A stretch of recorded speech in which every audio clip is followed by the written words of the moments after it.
Pour se confesser, il n'y a pas de loi absolue car cela dépend de chacun. On ne nourrit pas de la même façon un enfant, un homme qui travaille durement et un vieillard.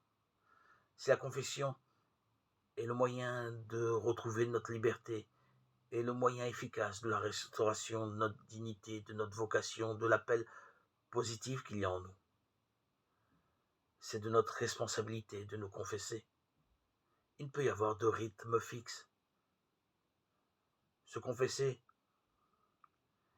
pourrait être la chose la plus importante, qui serait la révision fondamentale de notre existence pour arriver à une conversion totale. Il nous faut regarder toutes les grandes orientations qui ont été dans notre vie, placées sous nos yeux. Il est sage de regarder ces orientations au moins une fois par semaine, la fin de la semaine ou le soir, avant de nous endormir. Car si on ne le fait pas régulièrement, on a du mal à récapituler sa vie au bout de déjà 2, 3 semaines, 3 mois, 4 mois, si ce n'est une année.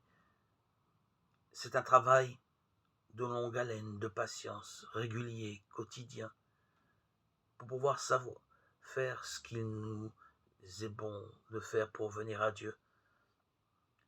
Se tourner, se retrouver devant nos penchants graves, ce qui oriente nos vies, nos regards, nos désirs. C'est pourquoi il est nécessaire pour retourner à Dieu, de se confesser. Et ainsi, une fois éclairés, nous pourrions changer d'orientation pour des ténèbres l'amener à la lumière.